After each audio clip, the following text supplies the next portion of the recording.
Never do this again in sparring. I don't care if you're a beginner, you've been boxing for some time, or you're an experienced fighter. If you do these 3 things in sparring, not only is it going to make you worse at boxing, but it's also going to hurt the community inside of the gym. And I know this because I used to do a lot of these things. I've actually sparred thousands of rounds. I've sparred and fought some of the best fighters in the world and worked with the top coaches.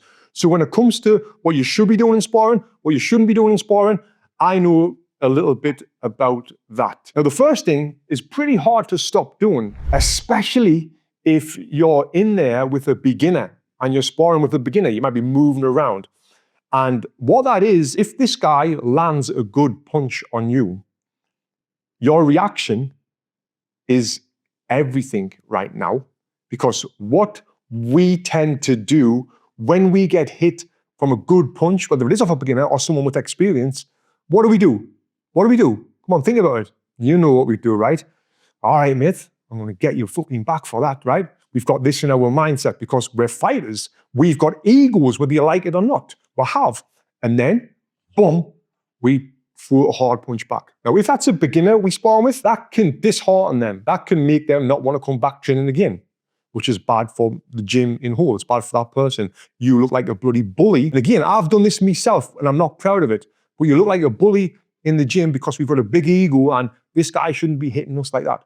Now, if it's someone who is at your level and they hit you with a good punch, and then you're like, all right, not bad, I'm going to get you back for that. And then you end up, boom, hitting him back hard, he ends up hitting you back hard. Then what it does, it turns into a bit of a ding-dong, like I like to see, a little bit of a hard sparring session. And then the learning kind of goes out of the window. Then we're more focused on trying to win this as if it's a fight. And our egos are taking over again. Now, the best thing to do when someone lands a good punch on you, actually, there's 2 things. The first thing is accept it. Wow, good shot. So I'll be like, what do you mean, good shot?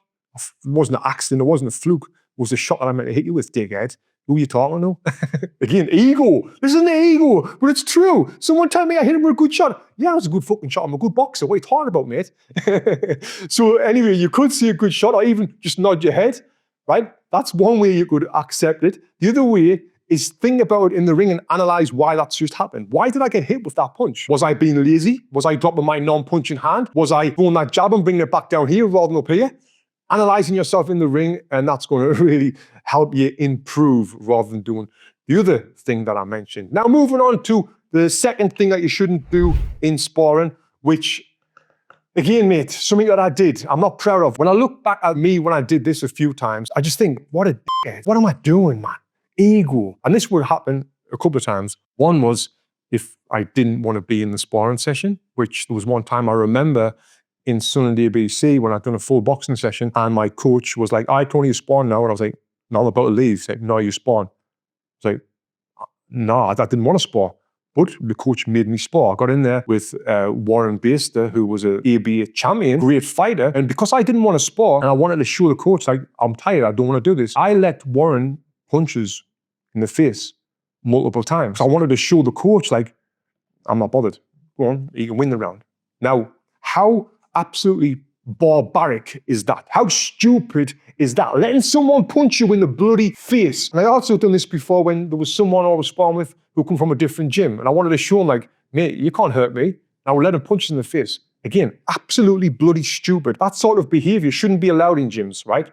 And 9 times out of 10, it's not. But what that's doing is long-term damage. That's took some brain cells out of me. Now, if I didn't do stupid stuff like that, maybe I would be able to speak better. Maybe I would be more successful. Maybe I would be a better dad right now. Maybe I would have a sharper mind. Probably, right?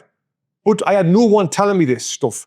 You've got someone like me telling you this stuff. So please drop the bloody ego and don't let anyone ever punch you in the face. Even if it's someone with less experience than you who's not punching hard, definitely don't be letting them punch you in the face, mate. Now, moving on to number 3, which is another big one, where this is just going to make you look like an absolute tool, right? You don't want to look like a tool. You want to look like a great sportsman, a great boxer, an athlete, someone who is fit and strong, who's got a great boxing IQ, right? So do not do this one if you ever spar. Before I tell you about that, I just want to mention one quick thing that will help you spar way, way better, right? If you can improve this one thing.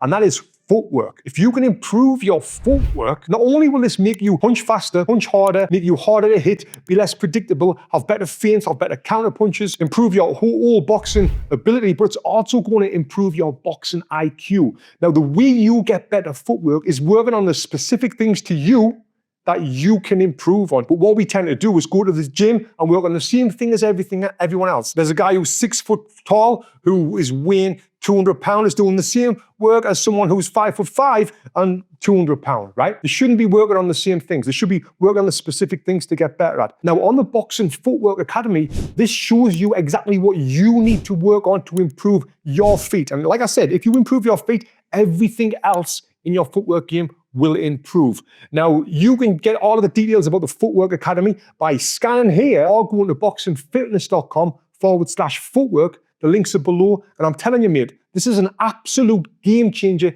that will help you improve your feet and your overall boxing IQ, which who wouldn't want to do that, especially if you're sparring? Now, moving on to the third thing that you shouldn't be doing in sparring. You've been in there where you might be in there with someone who's better than you or with someone who is not as good as you, and they throw a punch and you've slipped out the way of it and boom, you've hit him with a counter punch. Then you're moving and he throws a hook too. You might roll that hook, you might slip that too. You might turn, pivot, come back with a hook, and then you're back there. And you might be sparring unbelievable. This guy cannot land a glove on you. And what is your behavior right then? Do you celebrate? Do you smile?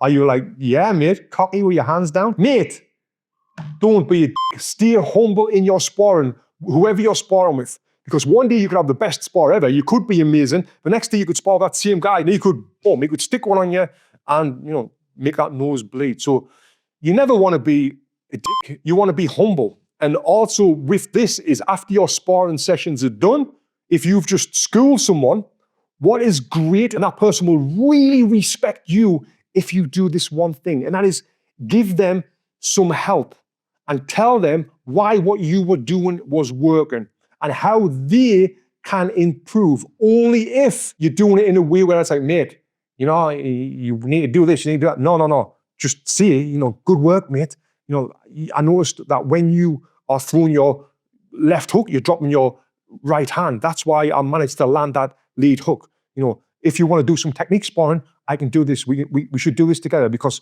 you were landing some punches on me that I would love to know how you did that as well. So doing that is only going to make you a way better training partner and help you get better at boxing and prevent you from being an absolute tool in the gym. Now, to be able to spar good, you actually need to improve your fitness because right now you're blown, mate, right? If you want to improve your fitness, you should watch this video next where I show you how to improve your stamina in boxing. Click here and watch this video next.